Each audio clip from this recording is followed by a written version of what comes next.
mí es un honor estar aquí con tan distinguido auditorio, compuesto de todos excelentes compañeros y compañeras, y tener aquí a grandes juristas que ya reconoció la profesora Ana Paulina Cruz.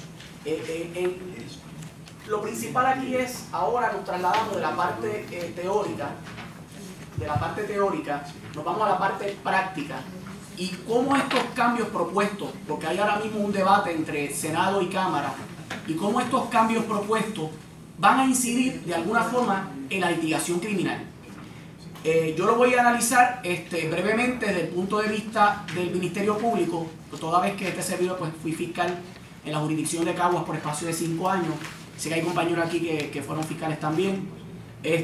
Y entonces, el compañero licenciado Félix Vélez, que es director de Desarrollo Profesional de Asistencia Legal, pues lo va a analizar desde el punto de vista del abogado de defensa. No obstante también, pues yo llevo ya varios años también como abogado de defensa.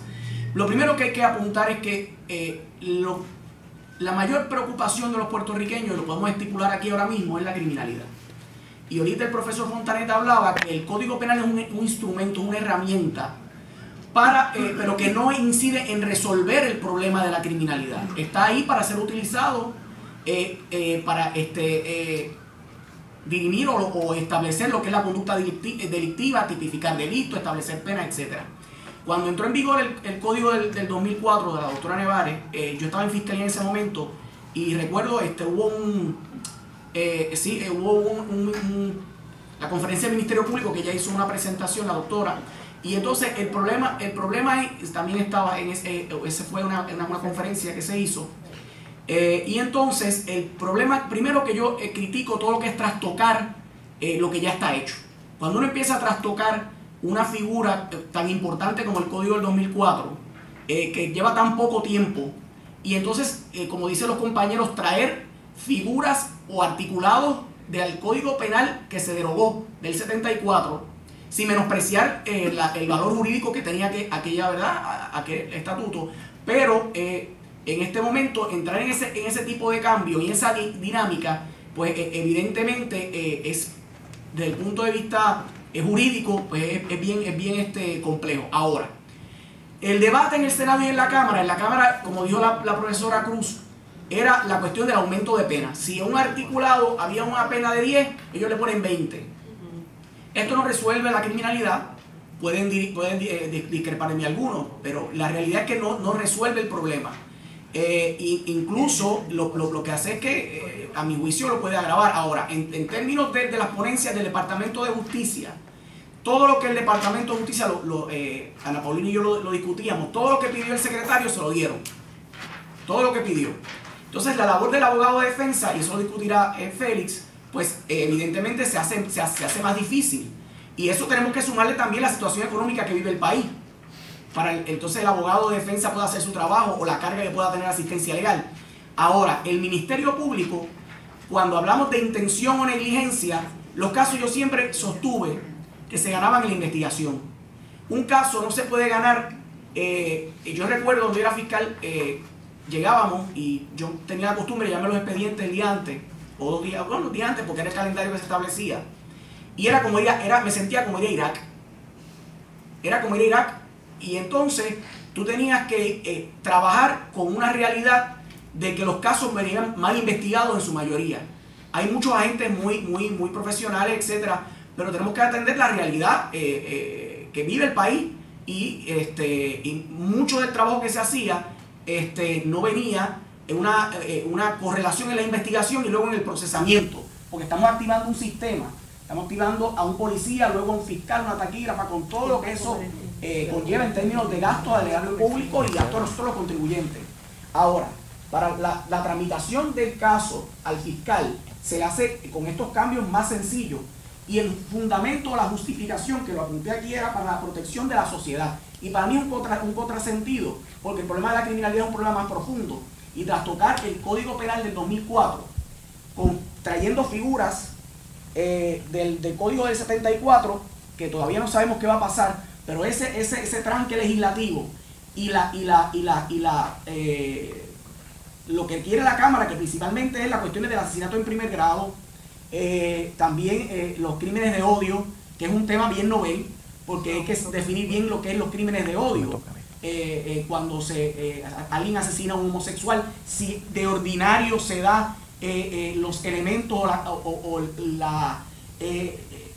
lo que tiene que ver como cuestión de derecho, que sea un crimen de odio, y eso todavía, eso como que no se ha entendido bien. Entonces, tras tocar eso también me parece peligroso en ese sentido. Ahora, el fiscal tiene para los delitos, pues obviamente ustedes saben, intención general, intención específica o negligencia. Si a un fiscal usted le pone que probar un caso tiene que ser por intención específica, el fiscal tiene una presión mayor, porque tiene que conseguir los elementos del delito, la conexión con el imputado, independientemente de la etapa en que esté, sea regla 6, sea vista preliminar o juicio. Y obviamente pues sabemos las etapas, cintila, probabilidad y más allá de duda razonable, pero en ese sentido le facilita el trabajo al fiscal, porque no es lo mismo tú probar una negligencia que probar un delito de intención específica, desde el punto de vista del Ministerio Público. Se cree y reitero la mentalidad de que aumentando las penas resolvemos el problema de la criminalidad. Entonces, en ese sentido, me parece bien peligroso, además de lo que hablábamos también de las medidas de seguridad. El problema de las medidas de seguridad también, si es por ejemplo un caso de escalamiento y no tenemos un límite en términos de lo que va a ser esa medida de seguridad, y puede ser un castigo cruel e inusitado, pues para mí es inconstitucional. Realmente sabemos que toda ley se presume constitucional, pero una determinación de una medida de seguridad sin tiempo definido o determinado, a mi juicio es inconstitucional. Les dije, también es bien interesante lo que se trae a través de la opinión de la juez Fiormata, de la cuestión del caso de Sustache, y lo que quieren incorporar de ese evento en la doctrina y traerlo en el nuevo Código Penal. Otra preocupación que tengo también es que se legisla por reacción, acción por reacción. Sucede una situación y entonces vamos a legislar. Es el caso de Lorenzo, pues vamos a legislar la ley esta. Vamos a legislar. Entonces se trastoca y no hablemos que no es parte del curso, pero no hablemos de los cambios a las reglas de procedimiento criminal, que esos son otros 20 pesos, pero que también atentan contra la presunción de inocencia. O sea, que lo que yo quiero redondear es que estos cambios lo que van a ayudar es al fiscal a quizás poder probar sus casos con menos dificultades o quizás con mayor facilidad. Así que le dejo el turno ahora al compañero. Rafa, déjame hacerte una pregunta para aprovechar tu presencia y tu experiencia como fiscal. Yo recuerdo haber estado en esa conferencia del Ministerio Público, estaba Dora también, estaba Joaquín Monserrat, estaba también en aquella actividad. Y yo recuerdo que estaba María Luisa Fuster también, ¿sí? Sí. Luisa, perdón, sí. Pero bueno, es que la premisa de la exposición de motivos, es decir, esas figuras como el riesgo permitido, omisión impropia, conducta insignificante, ¿eran problemáticas para el Ministerio Público? ¿O se ha exagerado? Porque evidentemente un código penal no puede ser un manual de litigación del Ministerio Público, ¿verdad? Pero bueno, luego de los cursos, luego de haber leído un poco, ¿era manejable o realmente le causó mucha dificultad al Ministerio Público o a los policías que tenían que supervisar el entendimiento y aplicación de esa figura o del cooperador también, que vamos a hablar un poco más tarde? Pero, bueno, la experiencia mía en ese sentido, en ese tipo de figuras, lo primero que hubo resistencia al cambio en términos de lo que eran las penas.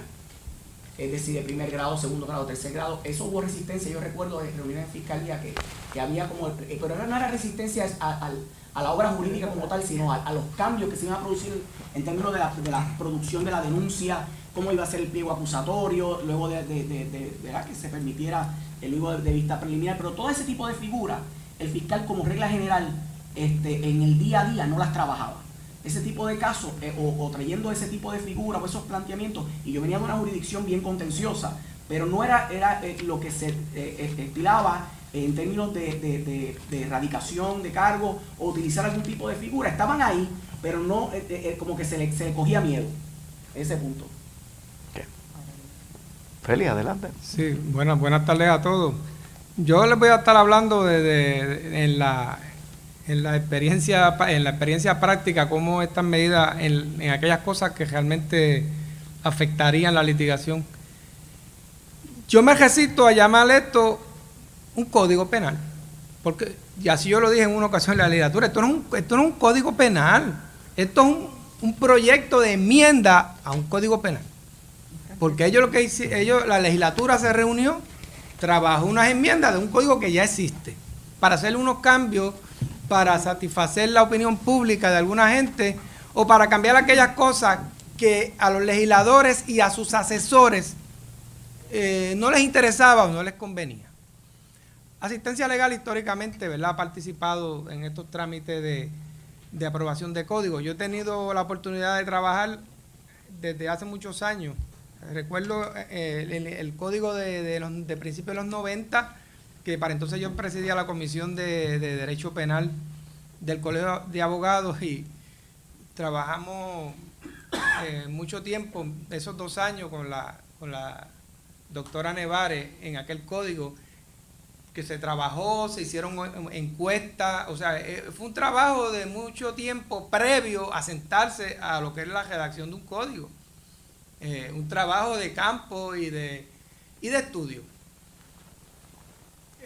Y tomó mucho tiempo. Lamentablemente el código, el partido que estaba entonces en el poder decidió posponerlo un poco más, y entonces pues hubo un cambio de gobierno, y aquel código, aquel trabajo, pues técnicamente se quedó en suspenso, aunque las investigaciones y muchas de aquellas cosas pues fueron de ayuda para el código del 2004, que nuevamente Asistencia Legal y a muchos grupos se les dio la oportunidad, previo a sentarse a escribir.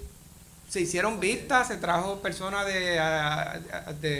hasta de fuera del país para expresar sus opiniones. Se le dio la oportunidad a todo el mundo que hablara. Asistencia Legal habló, y habló mucho.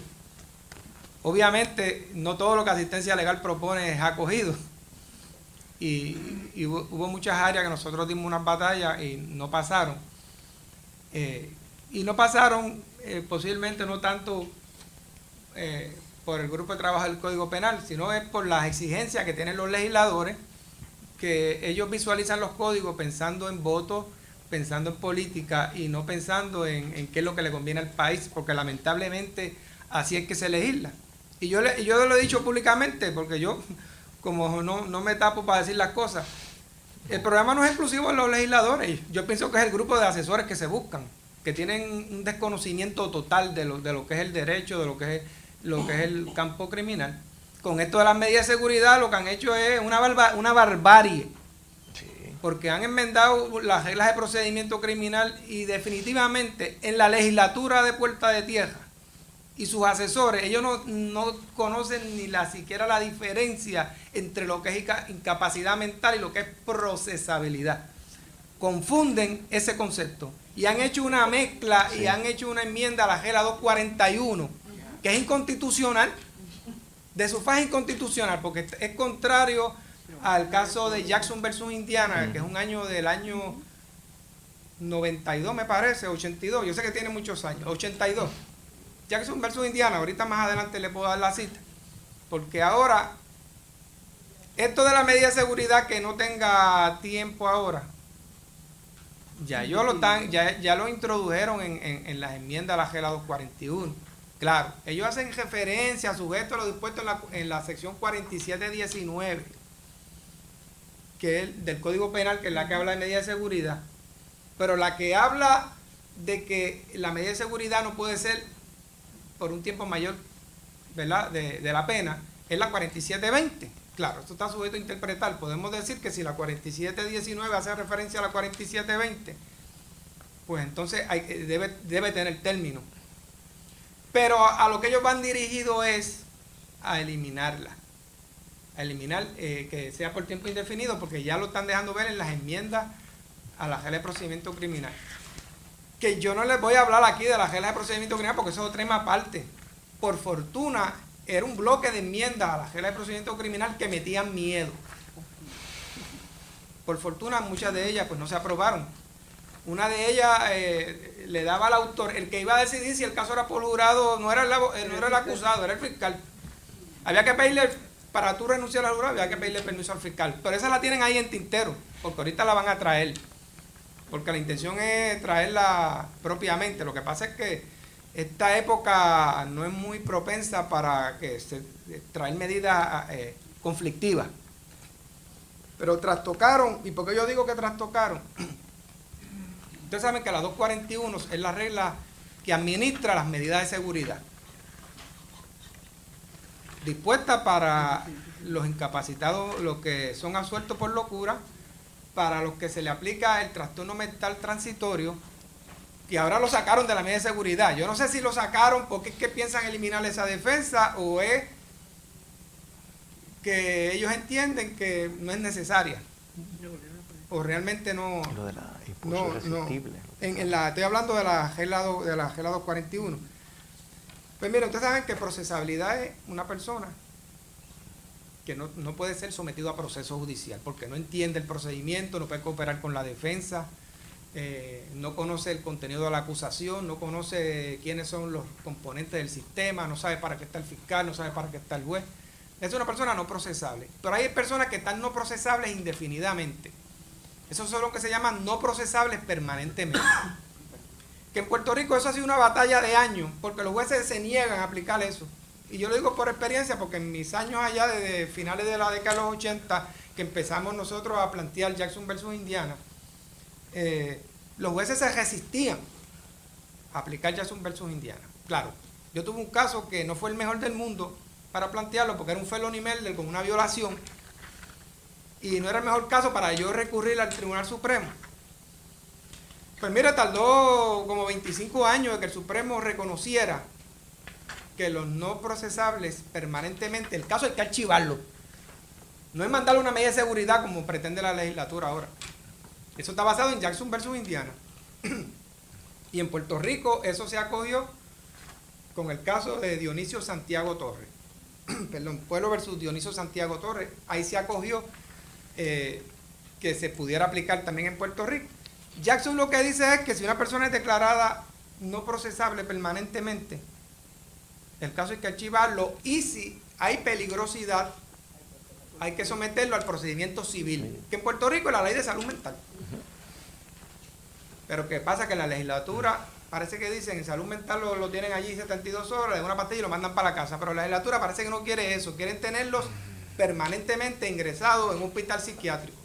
Obviamente eso es inconstitucional y fue uno de los señalamientos que nosotros hicimos. Eso no va a aguantar porque el caso de Jackson dice que una persona que es no procesable no puede estar indefinido en una institución penal. Una persona que no ha sido sometido a juicio, que no ha habido adjudicación ni de culpabilidad ni de inocencia y que viola el debido procedimiento de ley, mantenerlo detenido de manera indefinida sin que haya habido ninguna adjudicación sobre eso. Entonces ellos le quieren poner una medida de seguridad, que es meterlo a psiquiatría forense, es que estar preso, definitivamente. Y entonces ellos se olvidan de esa decisión federal, y ahorita el licenciado Fontanet mencionó un caso federal, que yo no sé si él se refiere al caso de Foucha.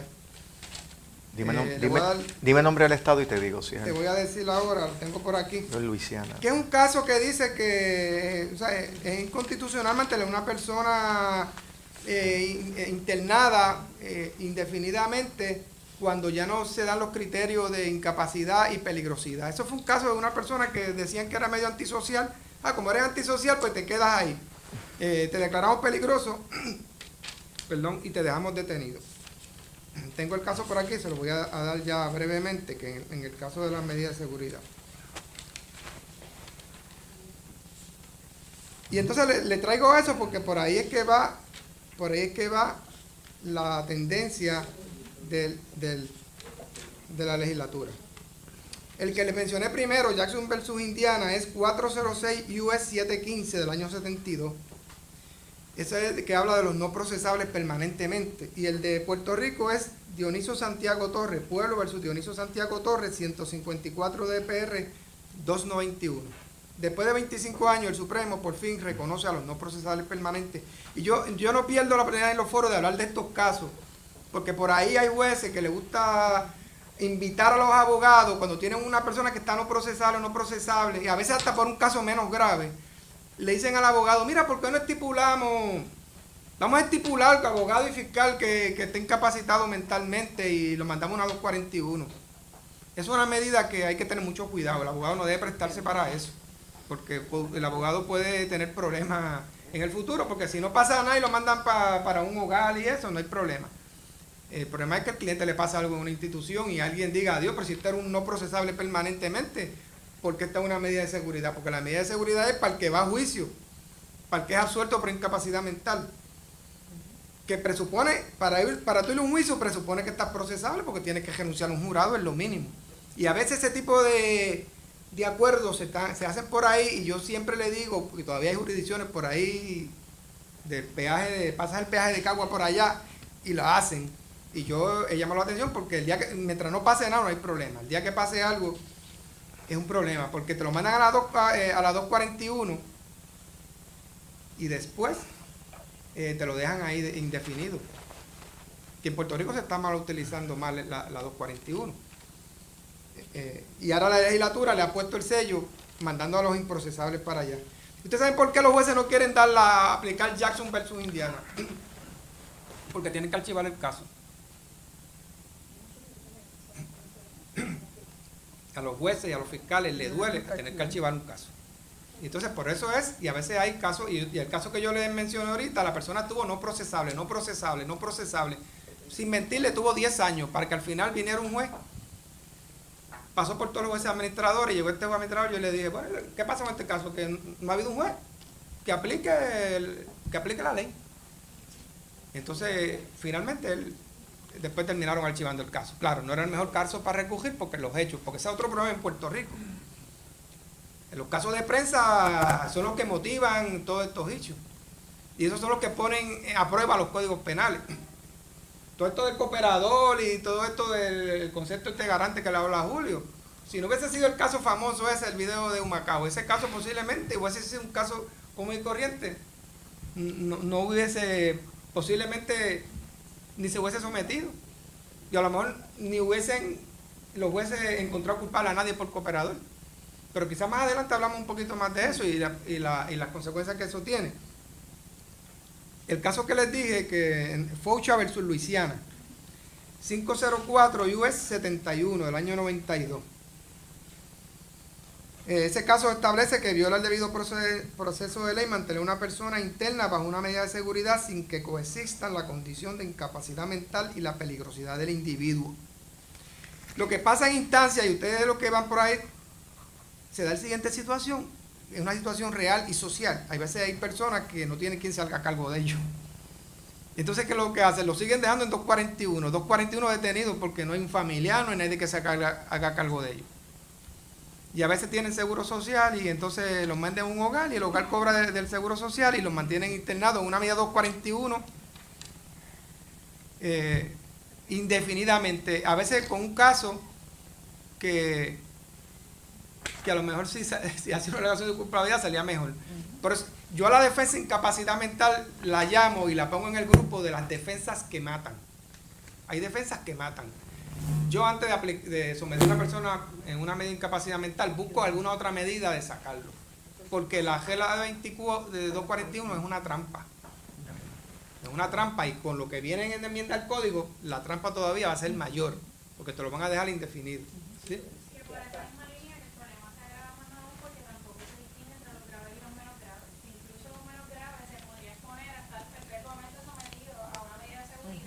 Exacto. La Corte Suprema incluso ha resuelto que eso no procede en delitos que no son violentos. O sea.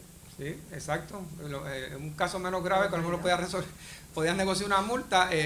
Yo me recuerdo un caso hace muchos años, el abogado le asignaron un caso de oficio en un pueblito de la isla y entonces momentáneamente lo mandó para 240 porque era uno de esos que molestan por el pueblo, lo mandó a una 240 y el abogado llevaba ya como 3 años yendo a vista de 240. Y entonces nosotros le recomendamos radicate un Jackson versus Indiana, plantea una improcesabilidad, porque si no vas a estar viniendo aquí. Lo que pasa es que los fiscales lo que hacían, se oponían al archivo y de la otra vista, cuando ya el psiquiatra había dicho que no había posibilidad de que se revirtiera la no procesabilidad. Porque para la no procesabilidad permanente, el test es que la persona no está procesable y no lo va a estar en un futuro previsible. Pues usted necesita el psiquiatra. Y si el psiquiatra del Estado está de acuerdo con eso, pues entonces usted se le allana el camino y lo que procede es el archivo del caso. Lo otro que yo quería mencionar, el tema que tocó la licenciada Ana Paulina de la Extensión territorial o cualquier acto o reunión. Sí, está hablando del principio de proporcionalidad. Yo sé que yo me extiendo mucho, voy a ir cortando. Miren, esto del principio de proporcionalidad, esté o no esté en el código, y el Tribunal Supremo no aplica eso. Eso de la proporcionalidad de las penas. Uno de los casos más lindos que yo siempre he dicho que está en procedimiento criminal, el caso de Pueblo versus Gilbert Pérez Saya. Es el único caso que yo he visto que el Tribunal Supremo de Puerto Rico invoca el principio de proporcionalidad. De hecho, citando a la doctora Nevares en el Supremo. Y se envalentona, y el Supremo, ese caso, un juez, eso fue un caso, un acusado que vio el caso por jurado, salió culpable y el juez le puso 35 años. El 20 por el robo y 5 y 5 por armas consecutivos, 30 años le puso. Entonces invocan, van al Supremo y el Supremo dice, no, que esto es un castigo cruel, el castigo por inusitado, hablan de la proporcionalidad y vamos a rebajarle, le rebajan el de 30 a 15. El Supremo. Los fiscales alegaban que esta persona había mentido en el juicio, que había alterado una prueba por una coartada, y el fiscal le pidió agravante, y el Supremo, fíjese que yo no he visto eso en ningún otro caso. Aquí han habido casos de personas, primeros ofensores, que tienen varios casos, hacen una alegación preacordada y los jueces le meten 150, 300 años. Primeros ofensores, se va al Supremo y ¿qué ha pasado? Nada, se quedan presos.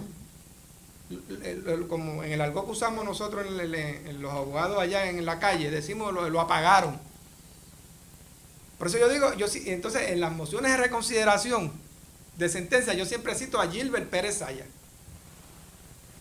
Porque el Supremo ahí dijo que no, que las penas no pueden ser, tienen que ser proporcionales a la severidad del delito, y viene y rebaja la sentencia. Y la menos restrictiva también, y la menos a la restrictiva, para lograr la finalidad de la pena. Ese principio. Por eso es que yo digo, de hecho, para mí esa es la piedra angular en que descansa el Código Penal, que deben descansar los códigos penales. Pero Gilbert Pérez Saya, porque le interesa es 116 DPR 197. El Supremo invoca la cláusula de castigo cruel inusitado, cita la Constitución, y dice que las penas tienen que ser proporcionales a la severidad de la conducta delictiva, que las penas no pueden ser arbitrarias. ¿Cuántas penas arbitrarias no han visto ustedes cuando el juez le carga la mano? Porque el abogado le hizo ver el caso por jurado y lo tuvo ahí, y el abogado es fogoso, es aguerrido, y se las pone consecutivas. Que es otro de los problemas que vamos a ver después, porque ahora con esto de los concursos, ahora los jueces van a volver a la mano fuerte otra vez. No tienen freno. No van a tener freno. Ahora vamos a ver sentencias de 300, 400, 500 años. De nuevo. Vamos. Pues mira, estos principios, después de Gilbert Saya, que fue en el año 85, han pasado 37 años. Yo no he visto que el Supremo haya vuelto a tomar esto. 37 años. Ustedes saben las sentencias abusivas, caprichosas, de personas que así son primeros ofensores, que yo siempre me he cuestionado, yo siempre he tenido esta teoría y me he cuestionado.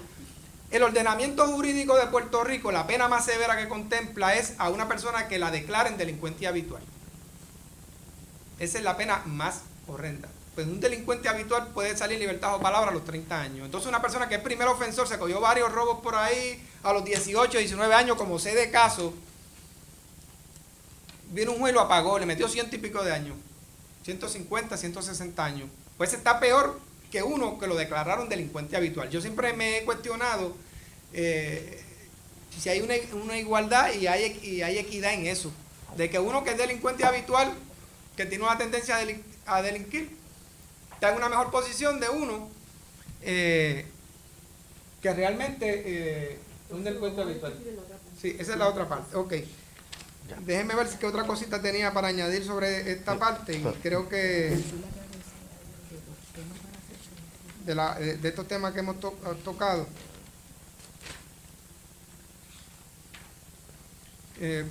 Sobre esa parte, esos son los puntos que más quería señalar. Y yo ahorita, como va este código con la causalidad, todo ese tipo de cosas, ahorita vamos a ver que un boxeador que se enjede a los puños en un cuadrilátero y el otro fallezca o pasa algo, lo van a acusar de asesinato. Por ahí es que va esto, porque realmente no vemos luz. Una de las cosas que yo creo que fue un acierto del Código del 2004 fue establecer una comisión revisora permanente que iba a estar evaluando los resultados del Código Penal en su implantación, iba a hacer vistas públicas, iba a estudiar, y dentro de esa estructura ya establecida, pues evidentemente podían hacerse enmiendas sin necesariamente tener que decir que es un nuevo código, ¿verdad? Lamentablemente esa comisión, creo que fue responsabilidad de uno de los portavoces de la mayoría en el cuatrienio pasado. Creo que un poco se desactivó ese proceso y se quedó en nada. Y es una pena porque ese era un instrumento para una revisión permanente del Código Penal y no meramente para adecuarlo, atemperarlo a las cosas que pudieran surgir, sino también identificar aquellas áreas que tenían que ser enmendadas. Lamentablemente ese proceso, como dije anteriormente, quedó en nada. Sí, y es bien lamentable porque obviamente hemos visto a través del análisis de los compañeros que aquí tenemos que se hace una propuesta que no sabemos, surge ahí, que lo presentan unos senadores y tiene que ser al revés. Está la propuesta, entonces la ciudadanía, los grupos, el colegio de abogados, asistencia legal, todas las personas son las que se tienen que estar moviendo para ver si esta cosa que se ha hecho hay alguna forma de arreglarla. Y quizás se ha dificultado, por ejemplo, a mí se me ha dificultado, que yo le estaba contando a Fontanes, porque en una ocasión al principio, hace como un año, con el Colegio de Abogados, pues se hicieron unos comentarios y se hizo un foro que estuvo la distinguida profesora Dora Nevares, Chesa y varias personas hablando de las propuestas. Pero entonces lo que se hizo, que era del proyecto del Senado 2021, a lo que tenemos es tan distinto, que entonces eso nos hace pensar, pero que esto es bien burdo, porque el producto, lo que está terminando, hay algunas cosas obviamente que son bien peligrosas. Pero hay otras cosas que se vuelve al 74, hay otras cosas que se queda igual al 2002, pero entonces ¿por qué no se pensó eso antes? ¿Por qué no se hizo un grupo de juristas, un grupo de personas que yo estoy segura, y eso fue uno de los consejos, recomendaciones que dio el Colegio de Abogados, mira, piden ayuda a los profesores, a los juristas, para que se haga un consenso y si fuera que fuera necesario, que la posición de nosotros era que no era necesario un nuevo código.